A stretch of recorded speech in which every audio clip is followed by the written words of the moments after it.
another episode of Paranormal, the New Normal.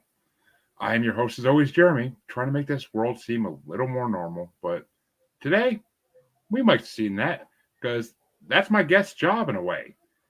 My guest today is Stephen Towill. He is I know I butchered the last name, I'm sure, but he is a clinical and spiritual hypnotherapist all the way from Scotland, which fascinates. The fact that you're from Scotland just makes it even better for me because I do have some Scottish ancestry, so that's perfect. But first things first, how you doing tonight, Stephen? I'm very good. Thank you very much for having me on the show. My pleasure. I'm always excited to have. You're not my first hypnotherapist, but I've only had a couple, so you're one of the first few. So Yeah, definitely, first Scotsman. It's always a good topic. It's always a great topic to talk about because it's such unique work that not everybody really could do it. Like you have to have that special knack for it. But we'll see how you got there in a second, because the first question I ask everybody is, what got you into the paranormal / spiritual world? Like what led you down that road? It's something I've been since a kid, just a curious, really interested in anything unexplainable. So even from a young age, I can remember reading my dad's Reader's Digest book, which was all ghost stories, aliens, just about anything unexplainable.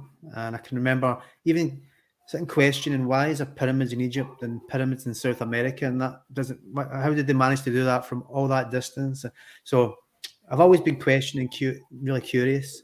And I think the whole hypnosis thing, again, I can remember about 13, 14 trying to figure it out. What is this? And it was when I was about 17. I'm 48 now, but when I was 17, it was basically hypnosis. What is it? How do you do this? What's happening with the mind? And so on a way off, taught myself, and pretty much that's how I got into it all. It was just a natural thing from a curious kid, really. All right, which makes sense, and I could see how you got there.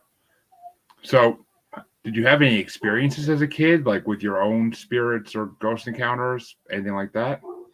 I had a couple. I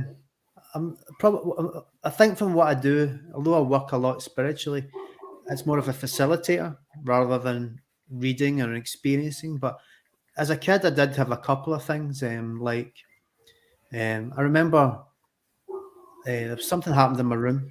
I always remember the door opened, and then the cupboard door opened by the time it would take someone to walk across. So I got little weird experiences like that. There was another one where I always remember it was kind of through more of a dream, and it was that there was this kind of ghost type thing that was causing a lot of problems. And I always remember realizing that the way not to show any fear. And I remember sitting down cross-legged in the room of this house and saying to it that you can't harm me because I'm more than this. This was when I was really young.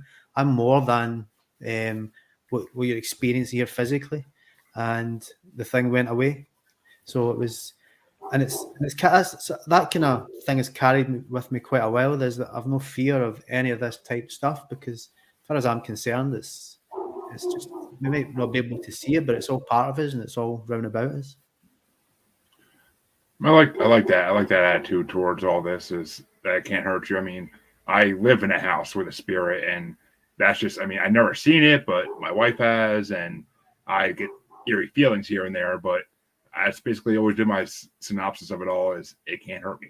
It can't really hurt me, so I'm not going to be scared of it, and I'm just going to live with it until I could find it. Actually, I'm in the process now of knowing people who can remove it, so I might have them come do that soon, because stuff likes to go missing, so it's getting annoying.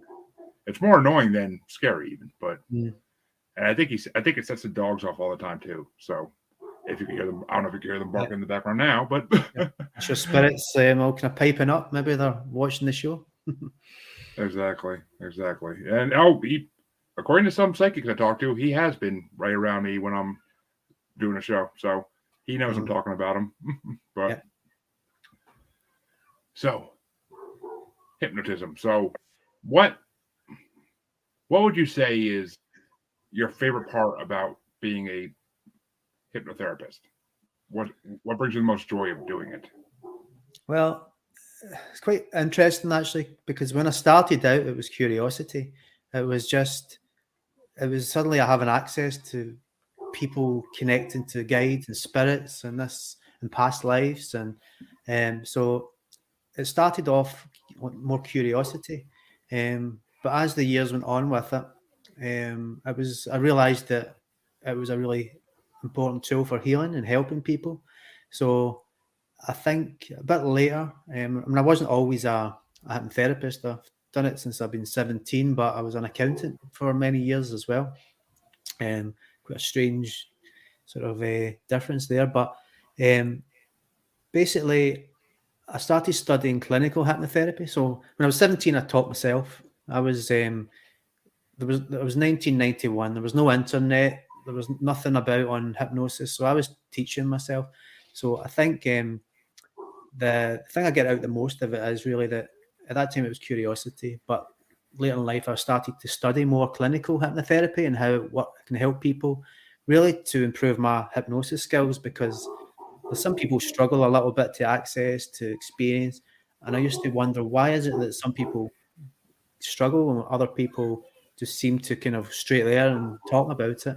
So I started studying a lot into clinical hypnotherapy to improve my abilities, and suddenly thought, but this is like magic. This is incredible that there's people that have got intense panic fears of things that can, one session resolves it, or people that have had pain that the pain can reduce down, or anxieties. There was so many things that this cool new tool that I had. So it put me in a bit of a strange place of, um, do I want to be more of a kind of healing, helping people, or curious and investigating? And I seem to have moved more into the helping people. So I probably get a lot out of just helping people. I've been able to change people's lives. I mean, even when I started it, I thought if I could change one person's life, what I do, then that's a big achievement. And then as I keep going, there's more and more people. So it's a I think it's just an amazing tool. It's working with the mind and helping people. I agree so much on that. I mean, even just doing this podcast, and part of it's for the same reason, because I like to get people who are authors and people who have services. I like to get them out there. I mean, I'm sure they've done a bunch of other podcasts as well, but it's just the fact that more people will find out about them if they're on my show. Even then, that's helping them get out there in the world, and I've been told by some that's my purpose, but I don't know fully if that's my purpose. But I like to think I'm doing something right. Yeah, that's it. It's bringing information to people that, I mean, it's one of these sort of things that you think, well, other people are doing it, so why? What contribution can I really make when there's people much higher than me doing these but bigger podcasts? But really, it's you might just bring somebody to somebody else through your podcast that could change their life, and it's a beautiful network, I guess, that happens, is how we all connect, and the way maybe it all just is supposed to work. Exactly. So I was looking at your website earlier today just because I was trying to get a grasp for what you do, to some degree at least. And I see you do the typical weight loss, smoking cessation type of services. But what was the most strange request you had someone asked you to hypnotize them about?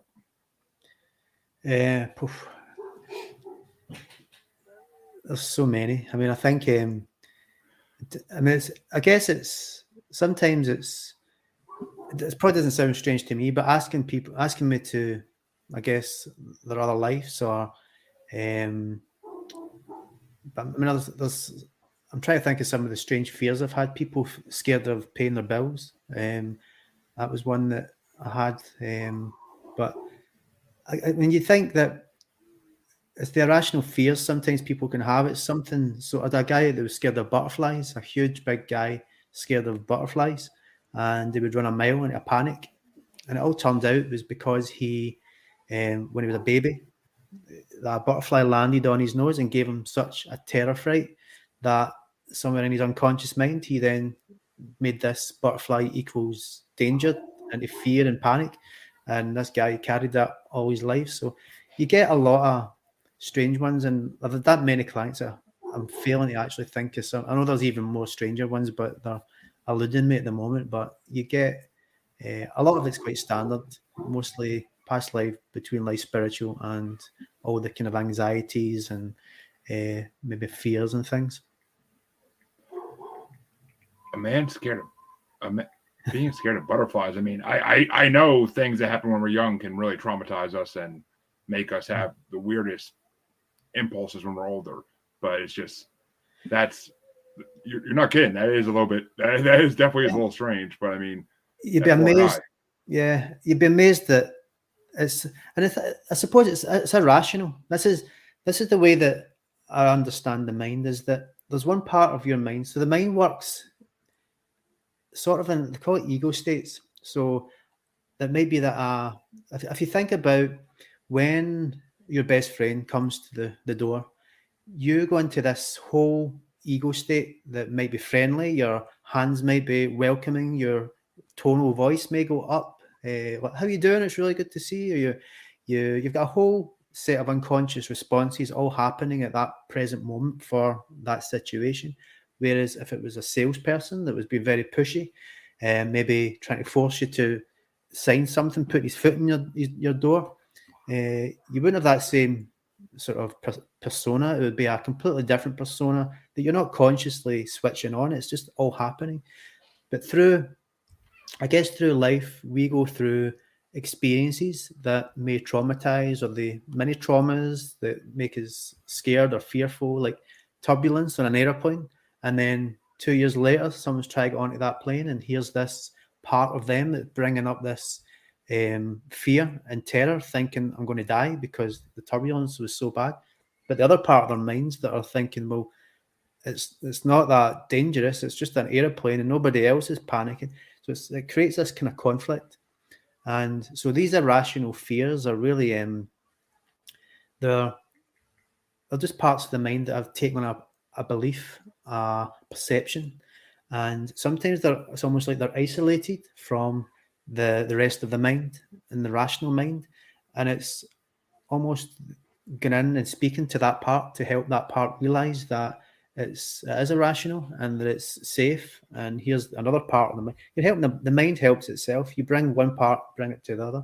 So it's so these irrational fears, they can be associated to other experiences. They can be based on something that's happened, and not even necessarily in this life. It could be past life. Someone drowned, and suddenly there's an irrational fear of water, or going near into a boat or something. So, so it's interesting. The mind seems to work in. I guess it's like I see this. They call it parts. They call it ego states. But it's the way that the mind seems to be in all these.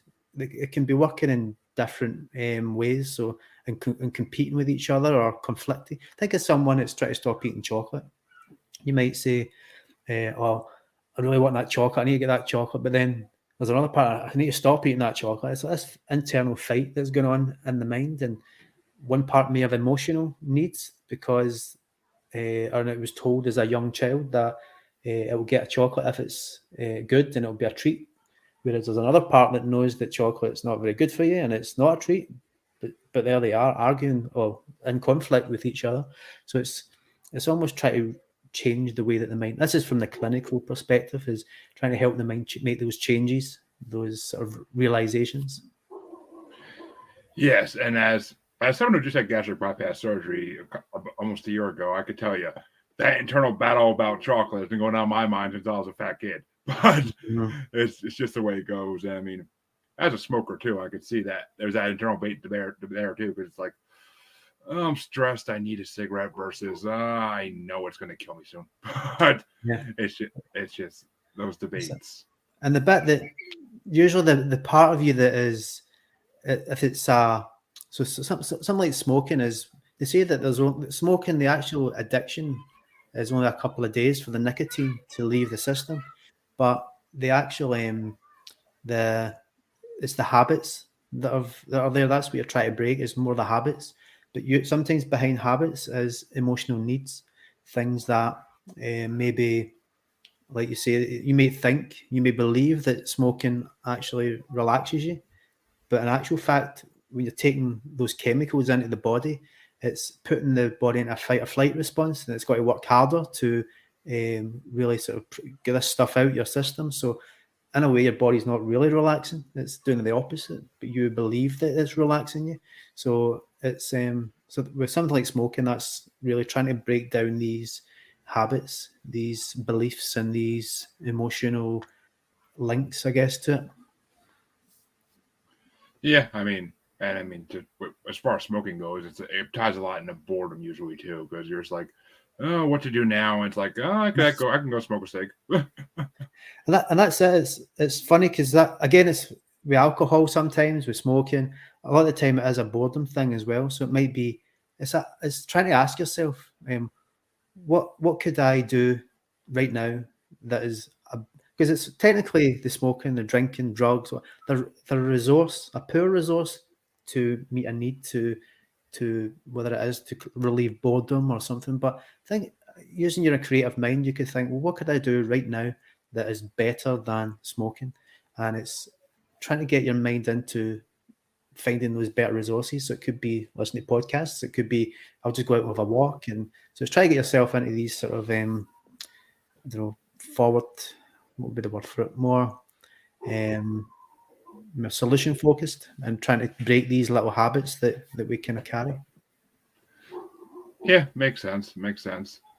But I know you do. You said it, and yeah, I saw it on your website as well. You do past life regressions, which past lives fascinate me to no end. I've had a few people on who've done them on the show, and like, have you? And I always ask this question. I never really got like a answer. I always get an answer, but I never get like the answer I hope to get one day. Have you ever done a past life regression for somebody and found out they were actually someone like famous in a past life? Or yeah, I mean, generally as pretty standard normal people. In terms of famous, I did have somebody once experience as a painter. I started out just as painter. They were and it was who was it? It was big painter, Italian. I forgot his name. What's his name?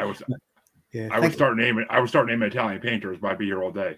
I can guarantee if you pick the most famous, Picasso. It wasn't Picasso. Michelangelo. Leonardo da Vinci. Oh, okay. The painter, inventor.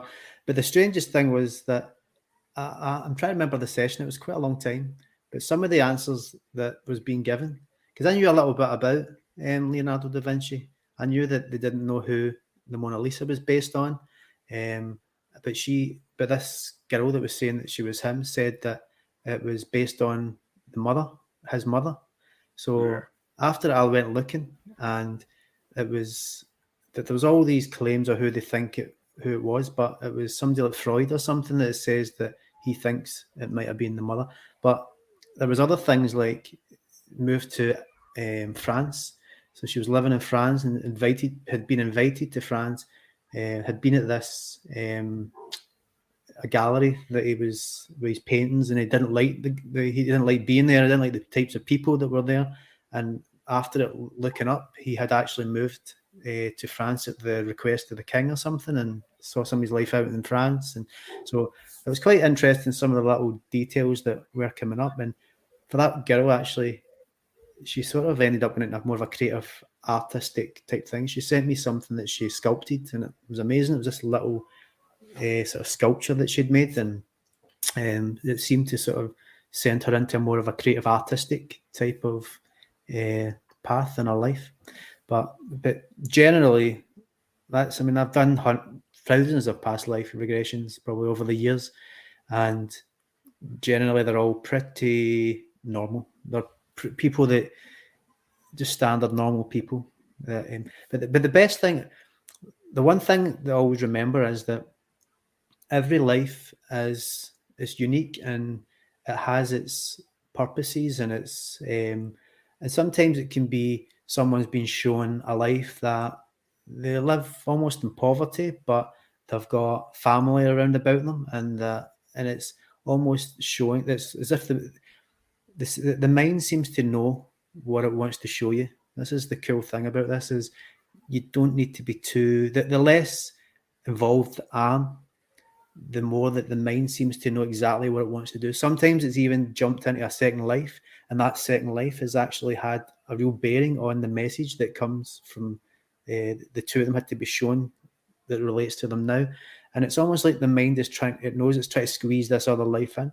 So so generally, but it is pretty standard normal people that you normally just come up someone, like it could be just a tribes person, or I've had maybe I remember one woman, it was an angry Russian woman who washed clothes, and it seemed like a real horrible life. It was, she never married, she wasn't very good looking, just went, got these clothes, took them back and washed them, and that was her life.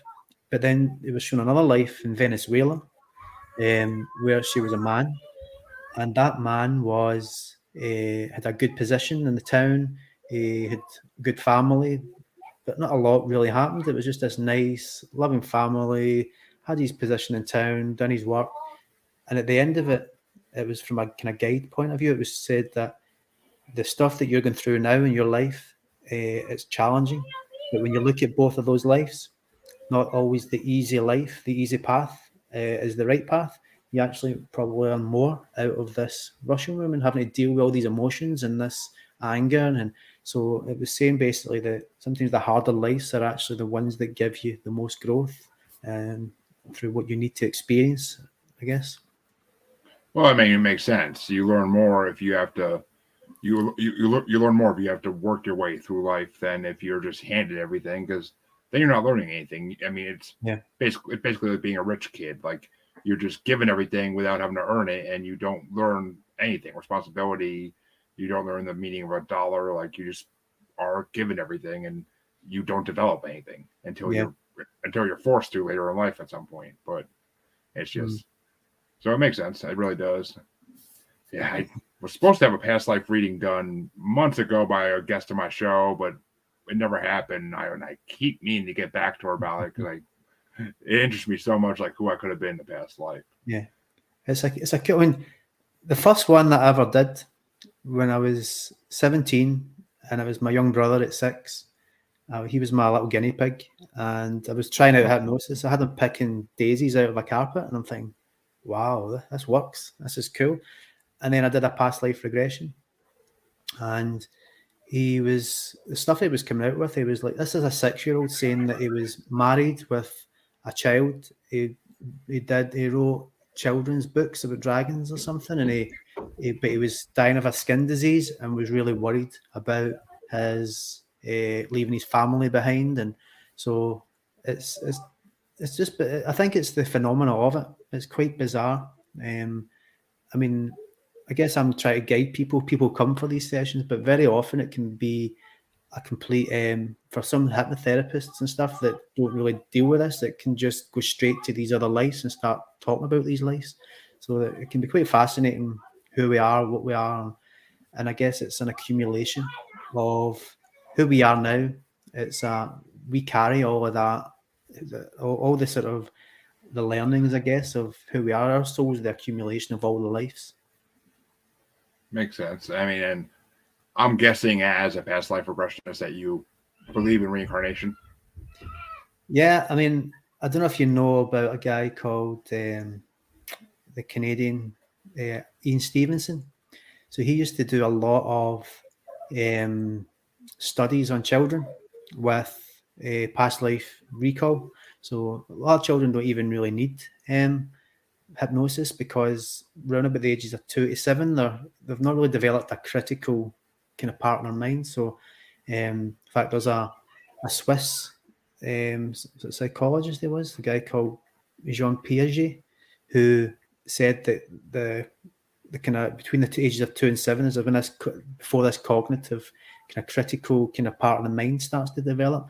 But Ian Stevenson this Professor Ian Stevenson studied lots of children talking about past life regression, and he said that it seems to fade when about 7 years old. So it ties in with this Piaget. But one of the things he did about it's probably one of the sort of most sciencey type of things to back up reincarnation is that what he found through studies, I think it was something like 33% of the people that he sort of the children that he worked with, when they found the person that he was supposed to be in his past lives, they had a birthmark in the same place as where the wound was of the person that in the past. So it was this. So that this was something like 33% of the people that they could find that these children were supposed to have been had a kind of similar wound, a birthmark where the wound was for where these people had died. So that's a little thing to back it up with reincarnation. Yeah, I mean, I'm just for the record, as my listeners know, I'm a huge believer in reincarnation. We actually just did an episode on it on my other paranormal podcast. That's a discussion podcast, and there are so many stories out there about children remembering things all over the world that they shouldn't know, remembering world wars that happened and details about these wars that happened 70 years before they were born. Like, it's insane. I'll tell you, on Prime, Amazon Prime, there's a TV show called The Ghost Inside My Child, and that's what that's about. It's all these children that kept talking about, they're going through a little, like, can't sleep at night, they're going through night terrors, and it's all, they're talking about these past lives. It's quite a good series. It's done a little bit like the Ancient Alien things, where it's the dramatic music and things, but it's quite good stories. It's real people, and it's how the mothers and fathers have done the investigations and what they've found and how they tie up to who these children are saying that they are. So it's quite recent as well. Maybe in the last 5-6 years, maybe that was it. Yeah, I think I've heard of it. I think I saw it on Discovery Plus back when I had that app. But stuff like that just fascinates me to no end. I've heard a lot of stories on podcasts about it, and it's just like, wow. I'll tell you, there's one guy, his name was Captain Robert Snow, I think, who was a captain of the Indianapolis police, and I think it was a dare or something. I think he was there to go for a past life regression, and he had recalled, I think it was an English portrait artist or something that way back in about 100 years before, prior, and he ended up through his past life regression, all the things that he said. I think it was 28 of the points that he said were accurate. 20 out of the 30 points that he said when he investigated it, they all tied in. And he actually says there's people go to jail for less evidence than what this past life regression is telling you. So it's fascinating that there's a lot of things out there, really. There is. I mean, it's amazing. And the fact that the Eastern world, or I'm sorry, the Western world doesn't really like a lot. A lot of us were brought up not to believe in reincarnation because it's not a Christian Catholic thing to believe, Jewish thing to believe.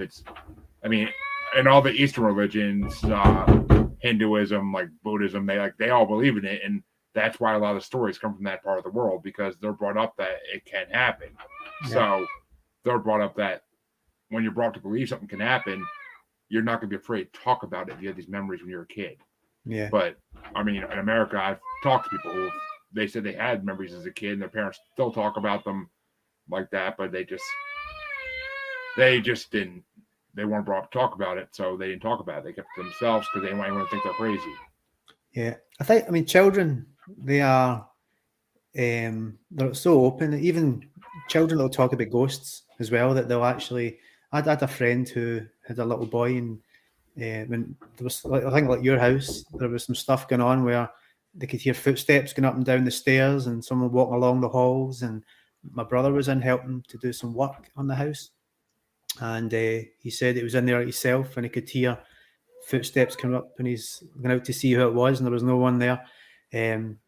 But they had a little boy, and I think he just said why is that man standing in our kitchen? And they're going, there's nobody there. Yes, there is. There's a man standing in our kitchen. So children, like we said, they've not developed this kind of critical sort of disbelieving element of the mind. And that's basically what I think that's why they're accessing it. And I think this is why hypnosis opens us up, because it helps to sort of suspend this sort of disbelief, and it allows us just to access unconsciously. Yeah, it frees your mind in a way. Like it makes you put down all the walls in your mind when from my understanding, it kind of like knocks down your safeguards and lets you go into a trance where you're willing to admit things you wouldn't admit normally. So, which makes sense. I mean, it's too bad hypnosis isn't allowed in like court. Like it could be like one of the greatest crime solving things in the world. But yeah, it's probably I mean it's been used in some things, but I don't think they allow it as full evidence. It's probably because you could fake it. Really, I think you could fake it. It's hard to know 100% someone is in hypnosis, and there's such a spectrum on it as well. There's some people will struggle with it. There's some people that are very suggestible. In my mind, hypnosis is in everything. It's when you watch adverts on TV, there's elements of hypnosis happening in that. So it's happening in every day. In fact, there's a brilliant book, and it says it's called Monsters and Magical Sticks, and it's all about because he gave his little boy a magical stick because he was scared of ghosts in the cupboard or monsters in the cupboard, or in the cupboard or under the bed. I can't remember, but and it was this belief was giving him too much terror. But then to hold this imaginary stick or this stick that would imagine it, make the kind of monsters go away, it was just all about what he said is there's no such thing as hypnosis because everything is hypnosis. And so really I think it's more about the suggestibility. There's some people that are highly suggestible. There's other people that are very analytical and they can struggle because they're not letting go. They're too trying to control too much, and that can make it struggle. So I suppose the reason it probably never ended up in places like court and things is because it can be manipulated and it's probably not always reliable. But at the same point, I think it's helped with some things where people have been able to recall from an unconscious perspective, like where somebody was or what car it was, the registration plate for something. So it has aided, I think, in court cases. Well, actually, it's funny you bring that up because since we're on paranormal, since this is a paranormal show, because one of the most famous cases that hypnosis was used in the paranormal world is the Betty and Barney Hill abduction, which they had a hypnotist do recordings with both of them. And I don't know if you ever actually have checked out those recordings, but it is some of the stuff that they unlocked once they were under was crazy. Like the medical stuff done to them on the UFO, supposedly. Yeah, and there's a lot of cases like this. I mean, you can go right away back to Edgar Cayce, if you've ever heard of that guy. But again, he was someone who was... I've heard the name. He was... The guy was amazing.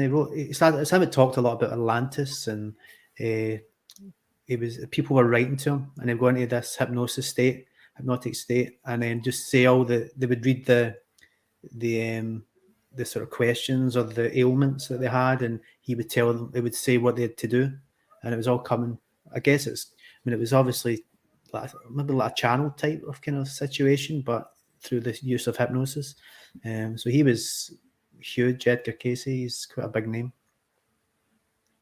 Yeah, the name sounds so familiar, but I just can't place it like where I've heard of it. But I know I've heard it. And it's funny you mentioned Atlantis. I just released an episode like a week or two ago where I actually had someone on the show who believes him and his partner found Atlantis, and that they know exactly where the main city was. So it's a really fascinating topic. And yeah. I'm big on it. I'm fascinated. I love even the new, I don't know if you've seen the Graham Hancock thing on Netflix. That's quite good. Where he's talking about I guess it's trying to look at the sort of geology and the sort of I guess the evidence that's there, like in Turkey, Göbekli Tepe, and these kind of ancient sites that are starting to show that there was civilizations going back 12,000 odd years, 13,000 years ago that had technologies and understandings of things that we didn't. How they're supposed to be hunter gatherers, and that's my kind of belief, is that they go back to there's been advanced civilizations. It comes through my sessions. I've had people actually come back to these places and experiencing these developed, sophisticated technological races that seem to live back in Lemuria, Atlantis type times. Yeah, it's interesting because, I mean, you always, when we were growing up, when I was growing up at least, because I mean, I grew up in the 90s, and we always heard that Atlantis was, oh, it sunk into the ocean. Like, that was the common belief back then. But this guest, and I'm not going to give too much away because I want people to listen to the episode, and he did write a book. He has a documentary coming out, which I can't wait to see. But basically, Atlantis was where our desert currently is. And at one point, it was a rainforest, basically, but over time, it just dried out and became a desert. But so, I mean, it's kind of cool how the perceptions that we all believed are just not really true to the fullest extent. But this is the cool thing. I mean, we've got this kind of big missing piece of the jigsaw in the middle. It's obviously the power of nature has destroyed this entire civilization, or they destroyed themselves, which a lot of things come through the sessions, that they manipulated energies and they were manipulating technologies and destroyed themselves. But I suppose this is, as we say, there's people like this guy Graham Hancock that is finding he's researching all these kind of places, these different places all around the world that are starting to show commonalities, civilizations that talk about the same kind of things, that these advanced beings coming and helping them, showing them how to grow crops. And so it does, and it's good that some of the work that I do with some people is that it takes people who are actually recalling these times, these places. Well, let me ask you this, because you mentioned in the beginning that when you were young, the pyramids fascinated you about how they were all over the world. So do you think that ancient people actually built them themselves, or do you believe they had some help from extraterrestrials like a lot of people believe? I think probably a bit of a mixture of both. I think that probably connection to ETs, and again, we could call them ETs as if they're something strange, but from the work that I've done, is that extraterrestrial or other beings, it's like they're no different. They're souls just like us. It's just that they exist in a sort of a dimension that we are not aware of from here, but are interacting in ways, and it does seem that there was better connections to these beings, so there was more interaction maybe with them. So I think that, I mean, you can go, even from things I know, you can look back to things like how they talk about man was a kind of a slave race to mine gold. That was an Anunnaki or something. I think that was the story behind, a story from them, was that there was these kind of gods that came down, gods, aliens, whatever, came down, wanted to mine, so they took something like man and genetically kind of manipulated it to have them that would, I don't know, be a kind of slave type race type of thing. So I think from my perspective, I reckon that it's been a bit of a mixture, is that the sort of general human has been of more advanced, more even genetically advanced, more intelligent, more connected, more maybe more connected spiritually, but had interaction also with these others that I guess helped.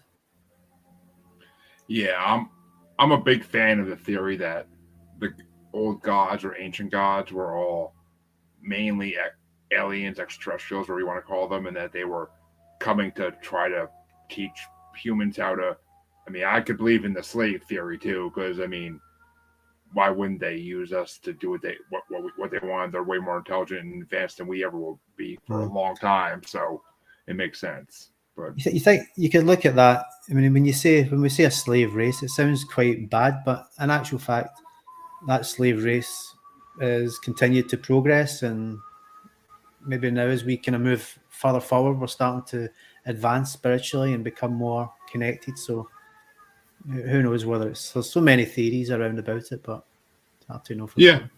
I mean, I've heard, and I also can kind of believe in a theory that they brought humans here from another planet to be like Mm. workers basically and just mine whatever metals they wanted, or because that's actually a theory about why there's so many UFOs around my area, is that the mountain that we live on has some kind of metal in it that aliens use for their ships. So they Uh-huh. come here and they just kind of suck it out of the ground and keep going. But Yeah, possible. Yeah, definitely. I think it's and this is it. There's so many. I think it's the way that I kind of look at us is we're almost like blinkered. We've got blinders on. We only see a very small fraction, I guess, of what everything that is. Um, Through things like hypnosis and hypnotherapy and into the between life type stuff is where you start to maybe then realize that there is these other beings and there's beings that help us and that we've all each of our lives have got purpose and meaning, and it's all about um, even sometimes the hardest challenges are actually the challenges that provide us with an opportunity to grow. So it's almost like there's this. The word I love to use is elegance. There's an elegance to everything. It seems to all have a purpose and a plan, and we're all working along, and we're perfect ways. yeah, I agree with that because I've had people on the show who I had an author who wrote a book about lucid dreaming and astral projection, and Mm-hmm. he straight up said he's like there are so many dimensions out there that I traveled to in my dreams that most humans will never see, and some of them you don't want to see because he said like all these dimensions have their own inhabitants, but some of them have give off good vibes and seem like friendly creatures. Some of them, he said, give you the biggest scare of your life, and you don't want to go back there ever again. Now, and the interesting thing is that some of us have been those beings. I've had clients who have went to strange worlds and been. Remember, there was one. They said they were like it was like a water type world where they were. The only way they were kind of energetic, but the only way she could describe herself was a bit like a jellyfish, but intelligent. So these places are. So it's as much as we reincarnate into this earth, there's nothing to stop us from being these other beings as well and being in these other places. And again, that's something that comes up a lot in some of the between life sessions that I'm doing, where and even you could try and do a past life and suddenly someone's in a completely different place. They're talking this alien world, describing something very, very strange. And at first you're trying to figure out, what is this place Earth? This doesn't sound like Earth. And what do you look like? And they're talking about strange fingers and different colours. And so it's there is a lot of strange things come up, but it just seems that we don't always need to come to Earth, that we could have been in other places and other lives. I guess it's whatever.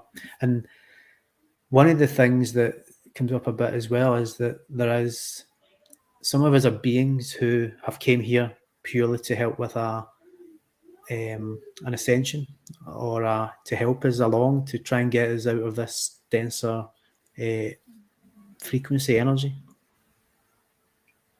Makes sense. I mean, it would make sense that if our spirits, souls, whatever you want to call them, when they go to get reincarnated, because I've been told it's basically like a giant waiting room.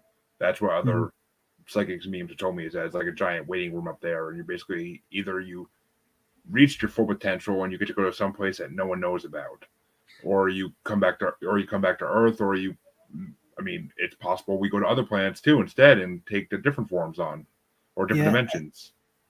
I guess it's whatever's right for your growth, and it seems that even the people that this is one of the interesting things with past lives. If you ask someone to look, so say they're married to someone and you ask them to look into the eyes of that person, you can say, is that familiar in any way?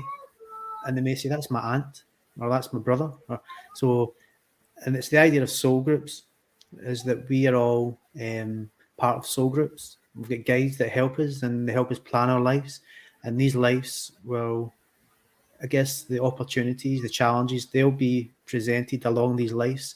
But these other people, these other souls that are coming in as your brother, your wife, your father, they have all got a contribution to play in soul agreements between each other. It's like a play.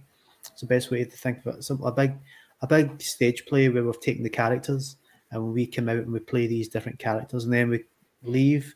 And again, don't believe in death. I think death is more of an awakening, that we'll awaken back, and then we'll agree again to come back in. Again, it's like a virtual reality computer game where we plug back in again and we come in and we live another life, and it may be a different dynamic this time with these soul family. So, and these concepts as well, they come out a lot. The first I heard about them was a guy called Dr. Michael Newton, who wrote a couple of big famous books, Journey of Souls, Destiny of Souls, and he'd done something like 7,000 test cases over his entire career. And he started off as just I think it was a counselling psychotherapist, I think, and wasn't really interested at all in things like past life regression, but fell into that and started to trying to kind of do a kind of more of a science approach to it, to go through each single person and comparing all these people, and through these 7,000 people that he worked with, all these concepts of soul groups, soul families, soul contracts, the council of elders, which were these other beings that seem to also help us, but were maybe of a higher ascension, or so. But it was the number of people that were all saying the same things, and it starts to kind of then make you think, well, none of these people know each other. Why are they all saying the same things, talking about colours of souls and things? So it's fascinating.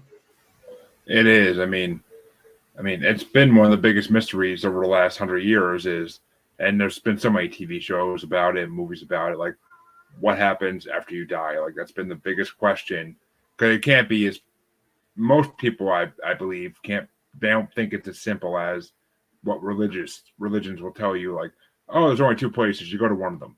Like it doesn't seem that simple. Like it shouldn't be. Yeah, I mean, I've done probably thousands. I reckon maybe a couple of thousand past life regressions, and you take them to the end of their life and ask them. So again, what I try to do is not to lead people. I don't want to be saying, okay, go to the light, taking it from maybe perceptions and concepts of what we think maybe happens. I'll say is, okay, go to that last breath. What happens next? And the majority of people will talk about floating out.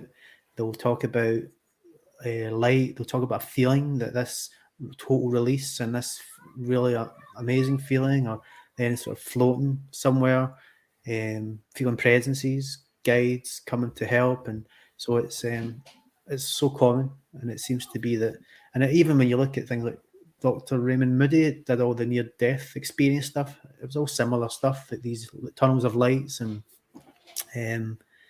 people talking about, well, they all come back again. So it's the near-death experience actually is very similar to the same things that the people are experiencing through things like hypnosis, through the deaths after the past lives. Yeah, I've had a few NDEs or near-death experiences on this podcast, and it's funny though, what they all say happened to them, like when they died for that short time. It's always different. None of them, like there's a few similarities, but they all have different, like, I mean, so maybe it is what you see, what you want to see, kind of. Yeah, I'll explain that, and why that happens is that, so this happened to me one time. I'll tell you this little story. It was somebody that came to see me, and the guide was a unicorn. So I think, oh, come on, something this woman will be thinking this is insane. So went through the session. She was shown this place where she was part of this place, and they helped other souls that had had lives to heal here. So she's a really important place. So a little bit further through, it just bugged me. Why would a guide be a unicorn? Now, I'm not going to diss unicorns, and maybe they are other dimensional beings. Maybe they were beings of Atlantis. Who knows? But what I asked her to say is, "Are you a unicorn?" And it said no. It says, "But we represented. It took the form of a unicorn because we were wanting to show this girl that this was a place of magic, and she identifies magic to unicorns." And it says we don't have physical form. We are not. So we don't have physical form. We're not. But what I think they're doing is they're using visual language, visual representations to help us to understand what they are. So you may see someone that's standing like a monk, a guide that's an old wise monk, and they're not a monk, and they're probably, but what they're trying to do is visually communicate to you who they are and giving you the best representation. So I guess it's, in a way, it's all energy. It's all energy. Even you can look at things like quantum physics, where they say that there is no physical matter. Everything is basically atoms that are then full of 99% of space, and then into that it's protons, neutrons, and then down into that is quarks, which are just events that appear. So our whole physical reality doesn't seem to really exist the way we think it does. It's like an energetic construct, almost like a pixelated virtual reality type of thing.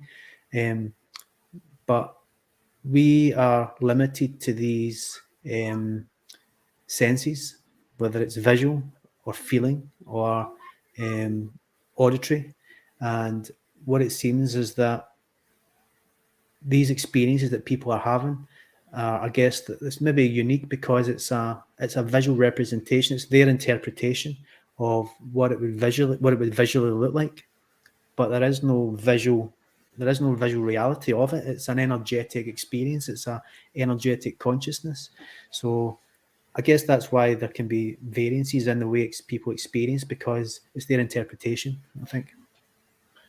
Yeah, I mean, you could almost say it's a matrix of sorts we live in, which a lot of people believe it is some kind of extraterrestrial matrix that where we're just plugged back in when our current character ends, we just get plugged back into another character, kind of. Yeah, that's it. It's just back to the soul groups and the soul families and past life regression, coming back in and taking, like the play, taking the different characters. Yeah, it's just there's so many rabbit holes when you talk about this that you can go down, like trying to pick different theories that are out there. It's just insane. Yeah, the cool thing is that there's so many people coming with these same experiences. That's what's fascinating about it. And it's, I mean, when I started doing this between life stuff, so this is past the death point of past life and start to maybe ask more stuff from spirit guides and things. The only reason I get into that was because I did a lot of past life regression, but then I'd never really ventured past that death point. And I read the Michael Newton book, Journey of Souls, way back in 2010, I think it was. And I thought, okay, he's getting all the same results, but is he maybe leading them, asking them questions that are likely to give them answers that are going to basically kind of correlate? So that's what I started doing. I started trying to do it with people, but trying to be very non-leading, not being very open with my questions. Things like, where are you now? What are you experiencing? Try not to give their mind anything, a suggestion basically of tell me what heaven looks like, and then okay, heaven, so their mind would then start creating a version of what heaven may look like. So I'm being very open but very non-leading with the questions, and a lot of the same things started coming up as well. So for me, again, it was just this. It was like when I first did my first past life regressions, the spiritual stuff as well. I'm thinking, this is cool. This is bringing the same types of things up, and it's the same concepts without me being leading. So it kind of convinced me really that there's a lot in this, and here I am. It's my occupation. It's fascinating, and it's great that you do it in that way. But before I let you go and let you give out where people can find you, I wouldn't be a good paranormal show host if I didn't ask someone from Scotland what they think about Nessie. Nessie. Well, I reckon. I think there's been something. I think there's got to be. There's a great museum up there that shows you a lot of. It's like, if you ever get to Scotland, go up to the Loch Ness Museum, Loch Ness Monster Museum. But I mean, my grandfather had an experience. They went up camping, and apparently he looked over and seen like some like 3 or 4 big ring pools in the water, something that sunk down. But I think there's maybe some kind of prehistoric or some sort of species of animal. I mean, Loch Ness is very, very deep, and it's got a lot of caves and things. So, yes. and then you look at where Loch Ness is. I mean, you've got the Atlantic Ocean around the North Sea as well. So maybe some of these things are out. They say that we've explored a lot of the Earth, but not the sea. The sea there's so much of the sea that we've not explored. So there may be prehistoric creatures, things that we've just never encountered yet. Maybe they hibernate. Who knows? Yeah, I mean, I've been a full believer in Nessie since I was a kid because I read so many books about it when I was a kid that it just that's one of my favorite topics in the paranormal world is living dinosaurs, which there are cases of different ones all over the world, but the whole sea monsters theory with Nessie and all the American versions of it, that's just there's too many different ones for there not to be something there. Yeah, you look back to some of the old sort of seafaring days where they all spoke about sea monsters. You can go right away back to like when they were exploring the world and trying to, maybe before they, I guess, when was it they discovered, when does Captain, or where was it? Was it 1600s or something? It was in the 15 to 1700s when they really did a lot of navigating and discovering. Yeah, that's it. So I've no doubt there's probably something up there. There's been, I mean, you still get sightings. This is the thing. People still see things. So there's something. So who knows? Yeah, I knew from the second I knew you were from Scotland. I'm like, all right, now I got to ask him about Nessie. I have to. There's no way around it. But I'll tell you, Scotland it's full of. I mean, Nessie's the famous one, but there's so much like giants, and there's. I mean, you've heard of probably Stonehenge down in England, but actually in a tiny little island, Harrison Lewis, and Lewis, there's the Callany stones, which again are these megalithic standing stones that in Orkney, the island of Orkney, there's these kind of again ancient sort of settlements and things. So there's so much history with Scotland. Scotland's soaked in myth and history. You've got the Isle of Skye that talks about chieftains and fairies, that fairies have came through or something. So there's the fairy glens, and there's these little things called what's called the Fairy Glen. It's little cone-shaped mountains. I think it's just natural kind of formations, but they call it the Fairy Glens. And there's all this myth about Skye and things. So Scotland's full of. That's what I like about Scotland, is that it's got all this soaked in history and just beautiful scenery. Oh God, I mean, it's like I told you before. Like I did an ancestry test a few years ago, and I found out that part of my ancestry is Scottish, and I mean, it's always been on my bucket list to visit anyway because Scotland and Ireland, and I mean, a lot of Europe. I've never been to Europe, so like, I would love to spend like a year in Europe just going to different countries. But yeah, the world is full of amazing places. I've seen quite a few places. I've been to like Tokyo and South Africa, Croatia, Spain, France, Mexico, Thailand. The world is incredible, and if I could spend my life traveling, I probably would. I think a lot of us would, but it's so dang expensive nowadays. It's just not logical for a lot of people. But someday, that's why I put money into a retirement fund. So hopefully someday I can do it, as long as I have good enough help. But but I want to thank you for coming on, Stephen. It's been an amazing episode, and I can't wait for my listeners to hear it. Yeah, not a problem. It's been good to be here, Jeremy. Thanks for having me on again. Oh, my pleasure. And why don't you tell my listeners where they can find you and your services? So my website's probably the best place, which is just www. Well, actually, it's https:// Stephen Towill. Google Stephen Towill. Stephen, and Towill is Towill. It's like two will. .com. So people can see what I do and book sessions straight from the site. I post a lot of stuff on things like Instagram. So Instagram's probably my biggest platform for where I get a lot of my clients. So again, Stephen Towill Hypnotherapy on Instagram. They'll find me and see all the crazy, weird and wonderful things that I write about and post about. And I actually throw a lot of humour, a lot of spiritual humour, silly memes, funny memes.